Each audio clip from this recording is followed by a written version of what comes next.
Yo, what is good, YouTube? Krishan checking back in with another video. About a day ago, I posted over on my community section, who is the biggest threat to Big Ramy this year? Now, if you guys haven't voted on this poll, go over to the community section and vote. Nick Walker is leading the way right now, with Brandon Curry being the guy that people think Big Ramy have to worry about the least, former Mr. Olympia. And you guys are free to join the argument in the comment section below. This will play a role in a future video. And make sure you're subscribed to the channel as well. And in the first update of the day, these are the latest updates from Hunter Labrada at 16 weeks out from the Mr. Olympia. And Hunter is always a very transparent guy, always posting full physique updates. And at the end of this video, he also posted his current meal plan and training plan if you guys are interested in seeing that over on his Instagram. But Hunter Labrada is a very balanced bodybuilder top to bottom. And where I think he get Nick Walker at is in the legs.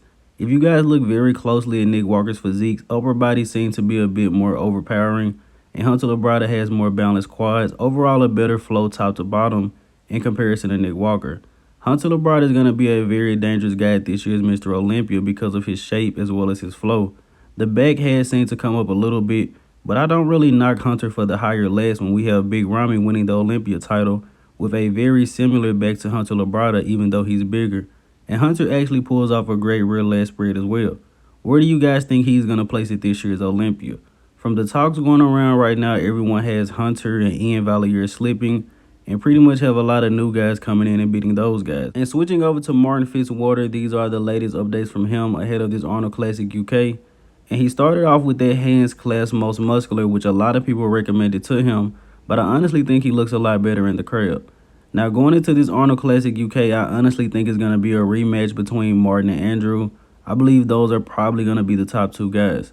And even though Martin placed second at the Texas Pro to Andrew Jack, Andrew has all the hype in the world right now. You know, people think he can come in and win this year's Mr. Olympia, and if not this year, very, very soon. And if you guys look at the pictures very closely, you go muscle for muscle, Martin Fitzwater was right there with him, and you could make an argument for Martin actually beating Andrew. So if Martin is dead close to Andrew, that definitely says a lot about him. And I think people are still sleeping on this guy. Watch out for him at this Arnold Classic UK. And you guys are currently looking at a recent physique update from Good Vito as well as Lucas Coelho, who is a 212 Pro. Now this is probably the most revealing physique update from Good Vito that I've seen. Now what I took from this update was this guy is big. Even though Lucas is 212 and he's already prepping for the Olympia, he's also a big guy. But Good Vito, he has open class muscle. The only two things I think he needs to bring up from looking at this, a little bit more arms and a little bit more back. I would also like to see the back double pose a little bit better. And that's taking nothing away from him at all, just telling you guys what I see. But other than that, this guy is definitely massive. He's also a very young guy, so he has a lot of time to make improvements. And I'm excited to see this guy's journey to turning pro, which shouldn't be a problem, and excited to see him in the Pro League. Let me know in the comment section below what do you guys think about Good Vito. And I'm excited to see Lucas at this year's Mr. Olympia as well, in the 212. He says he's going to be as high as top 3. And that will be extremely hard, but I do love the confidence. Crazy most muscular on Good Vito. Now switching over to James Hollingshead ahead of this Arnold Classic UK. And there's been a lot of talk about James. I've seen a couple video titles. Andrew Jack should be afraid of James Hollingshead. James Hollingshead can beat Andrew Jack. Let me know in the comment section below, what do you guys think? Me personally, I think the matchup James Hollingshead is going to look the best in is versus Mark Hector. I personally think it's going to be between Andrew and Martin again, and it's going to be James versus Mark Hector for third. And James has great legs, Mark Hector has a great upper body, so I think there'll be a pretty good matchup. But I could be completely wrong, guys, but that's just how I see this going. James definitely looks a lot better than his last showing so far, but I still would like to see more mass in the upper body. And in the next update of the day, these are the latest updates from Justin Rodriguez, Mr. Consistent.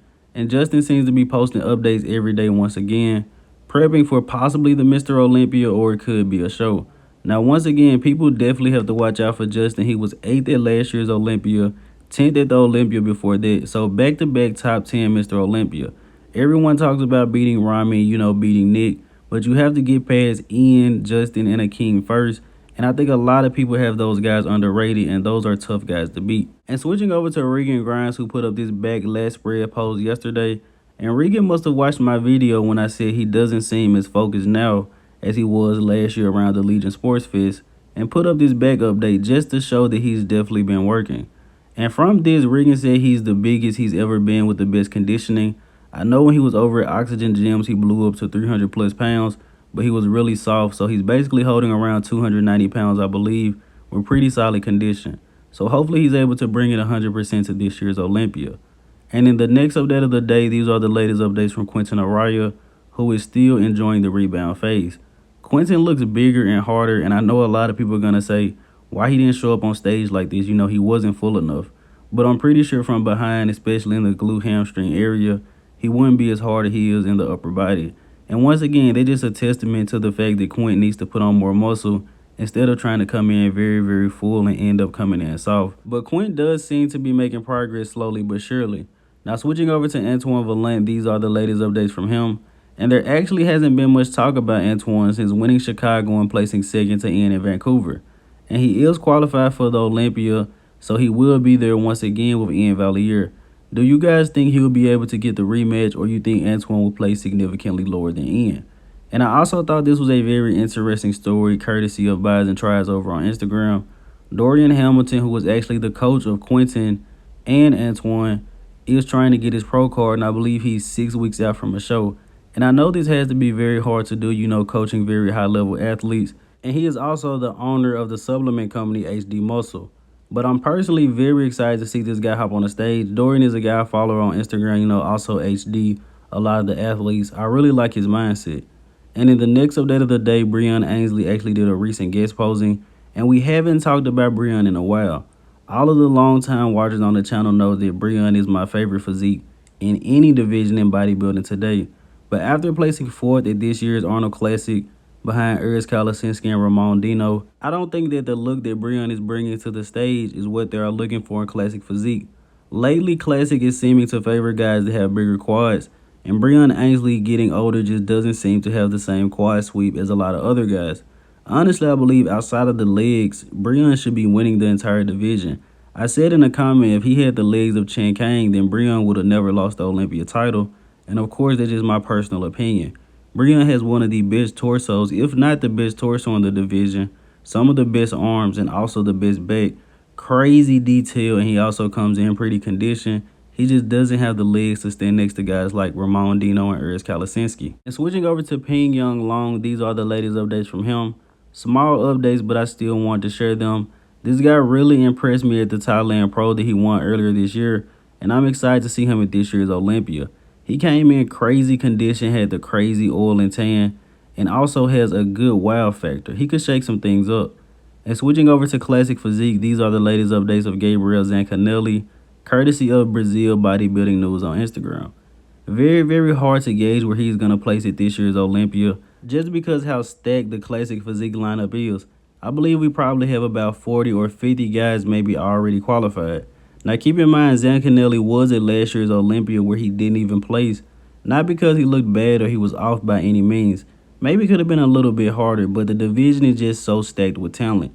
But this guy's only 24 years old, qualified for the Olympia at 23. He has a very bright future ahead of him. And in the next update of the day, not really a physique update, but I definitely want to share this with you guys. I caught Fabian Mayr doing a backflip off a small cliff into what looks like a sea, lake, ocean, whatever you guys want to call it. And I just thought this was interesting. As we all know, Fabian is about 7 foot tall, so even seeing this guy do a backflip was pretty interesting. Pretty sure a couple other outlets, if they catch this, they'll try to spin it off and say this is dangerous, you shouldn't be doing this. But I just wanted to share it with you guys. And ending this video here in my archive of the day, as always, you guys let me know in the comment section below which legendary bodybuilder is this.